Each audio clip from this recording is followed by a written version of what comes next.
Hey guys, what's going on? Scotty Sparks here, and I'm bringing you my Teambuilder versus the Orgasma Snatches, week 2 of season 2. This was my double week, so I did play 2 games. Um, and you should have, I think my other battle would have been posted by now. It didn't go as well. We lost, so we're 1-1, but uh, let's hope we can turn it around with this battle, and I'm feeling pretty good.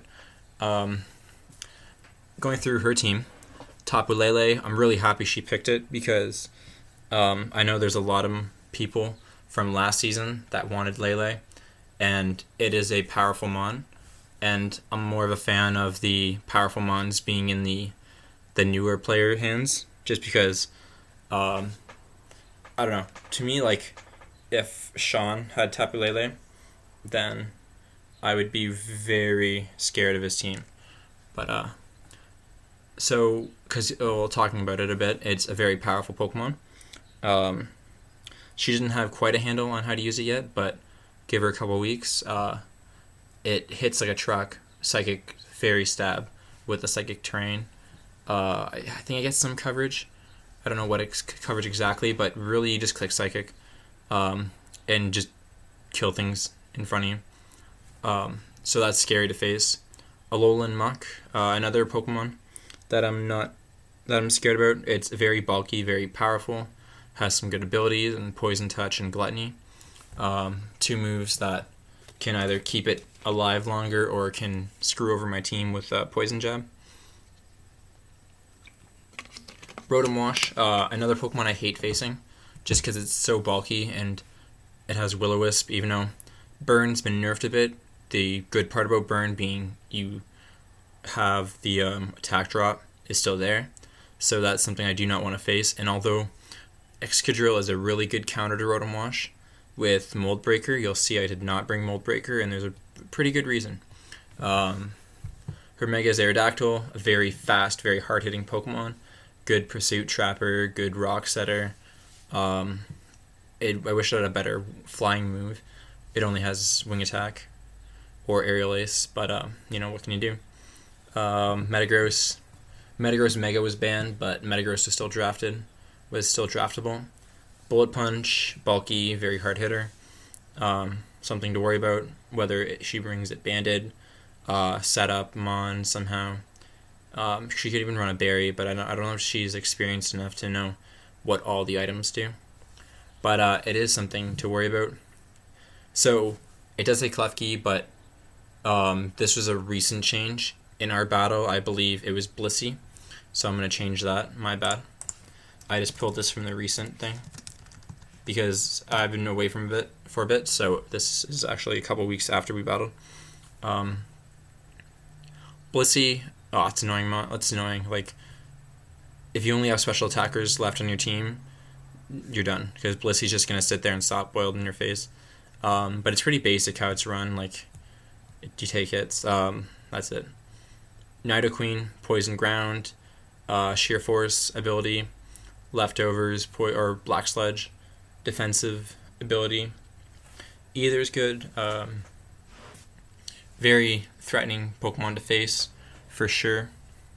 I find it's better than Nidoking, but if she was gonna be more offensive with it, I think Nidoking would have been better to draft.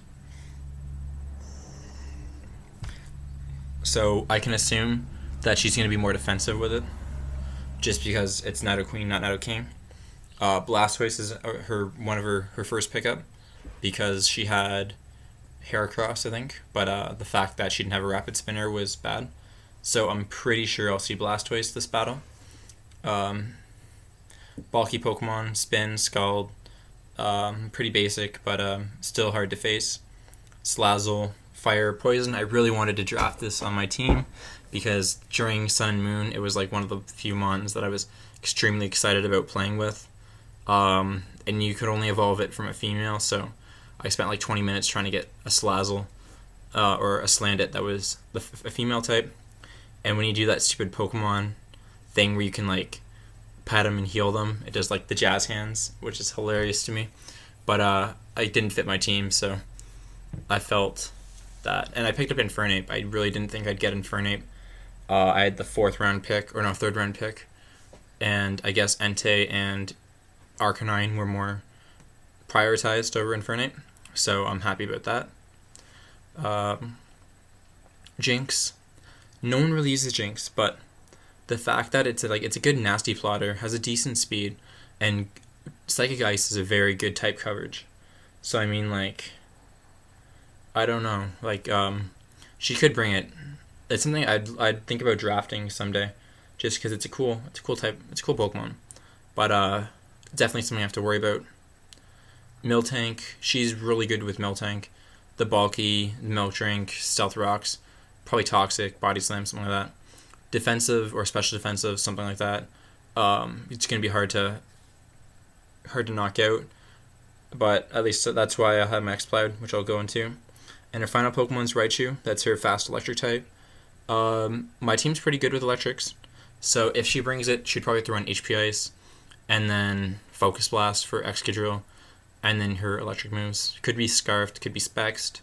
My team's pretty fast, so I assume if she brought it, it'd be more Scarf variant, just because things like Infernape, things like Terrakion would be able to hit it before it could do anything. But without further ado, let's go into my team. You see it right beside hers. And the first Pokemon was, I looked at her team, and I was like, where's her Excadrill switching? She's got Miltank, Blastoise, Blissey, and Rotom. Because I'm not bringing Mold Breaker. Those are the 4 Pokemon on her team that can deal with Excadrill. But an Expert Belt Sand Rush, with the Sand Up, I outspeed her entire team, and I basically just kill everything. Like Lele dies to an Iron Head, Alola Muck to an Earthquake, Mega Aerodactyl to an Iron Head, Metagross to an Earthquake, Blissey to an Earthquake. But I think if she brings Blissey, I'd wait to set up until I could weaken it a bit. Nidoqueen dies to an Earthquake, Salazzle to an Earthquake, Jinx to an Iron Head, Raichu to an Earthquake. So if I can get the Sand Up and I can weaken her checks, if I can weaken her Rotom Wash, if I can weaken her Blastoise, and looking at her team against mine, I'm almost certain she's bringing Rotom Wash or Blastoise. Most likely Blastoise because of Rapid Spinning, but she could bring both. So if she's going to bring one of them, it's going to be Blastoise. I don't see her leaving either on the bench this game. So I need to make sure that I can handle those two. But once I can weaken those two, I set the Sand Up, and then Excadrill just sweeps the game. Yeah, and I got a Swords Dance in case I need it. But, like, I don't think I'll be using it. It's more of, like, if she still has a Blissey and or something like that can't touch me, I'll throw it up, and that way I can now possibly kill Miltank, Blastoise. I still can't touch Rotom, but I could at least I can. It's a way to guarantee I get more kills. Because, like, if she brings an Alolan Muck that's fully defensive, my Earthquake does do a minimum of, like, 90, 92. So, unless she's, like, fully invested in stuff, I should be able to just sweep. Enough speed that when I get the double speed, I outspeed any Scarf on her team. I don't know what her fastest Pokemon is, probably Salazzle. So, yeah, fast enough that I outspeed a Scarf Salazzle. Then we got Arya. We got Heal Bell, Recover, Leech Seed, Energy Ball. This way, if Excadrill somehow gets burnt, I have that in the back. Recover because this is my main Rotom and Blastoise check. Leech Seed because I'm just going to switch into Rotom and Blastoise and then chuck out a Leech Seed. I doubt the only one that can take it on her team is a Miltank with Sap Sipper. But if she brings that, I mean, and if that's her check to my Celebi, then so be it. I'll just throw off. I can't touch a Miltank, but I've got other answers to that. Then we got Johnny here. Like I said, Excadrill deals with basically her entire team, so the rest of my team is geared towards chip damage, because if I can weaken the things that counter Excadrill, then Excadrill just wins. So I got the Mach Punch to do chip damage on Miltank and Blissey. Close Combat hits them hard. Flare Blitz hits Metagross hard.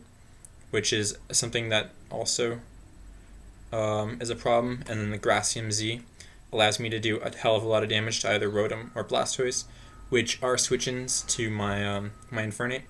So they're also switch-ins to Excadrill, but they are switch-ins to Infernape. So if I hit it with a close combat and then a Gracium Z Solar Beam, then that Pokemon will be weak enough for Excadrill. So that was the plan there. Basically full offensive, and I think I had enough special attack to do a fair chunk to either of them.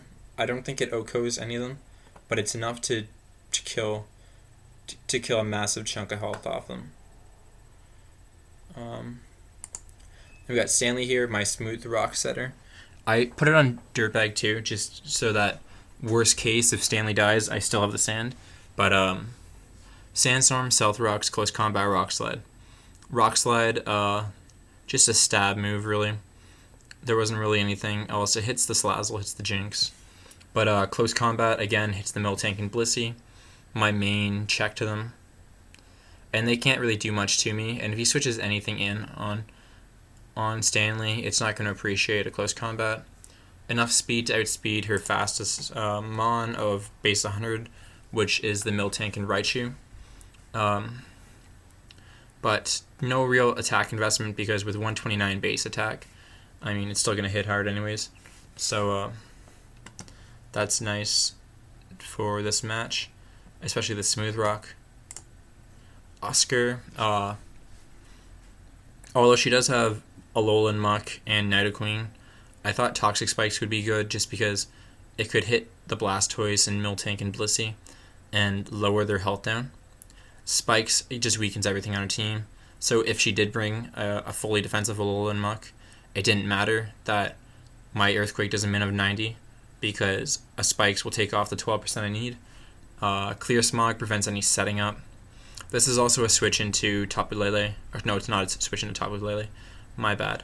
But if she thinks she can set up with anything, it's more of a switches into Alolan Muck, switches into some other things, get some spikes up. I think my plan was to infestate something and keep it in that can't damage me much, and then just spikes Clear Smog in case they tried to set up on the infestation. But I think I use it, and you'll see how it does. But it was just funny. I might run it again. I might not. It was just more of a heat thing to do. I was just kind of bored with the last moves on it. And finally, the Boomstick. You'll see my team's basically physical. I was debating some other things on this team, but I figured the Specs Boom Burst would be nice to break down some walls on her team. Whether it be Nidoqueen, Focus Blast was for Blissey. If she brought it, this would be weakened. But it just, it hits hard. There's no switching. If something on my team dies and she doesn't have a fighting Pokemon out, I throw this out and I don't think she kills me in one shot. I ran a fast one too, so I could outspeed some stuff, but especially I think it's fast enough to outspeed an uninvested Rotom and Blastoise. But Boom Burst hits really hard, and it could open up a hole or two that Dirtbag needed to sweep. So that is my team. I'll post the video soon. You'll see how it did in the actual battle, but we're 1-1 right now. Let's hope to go 2-1 at the end of week 2.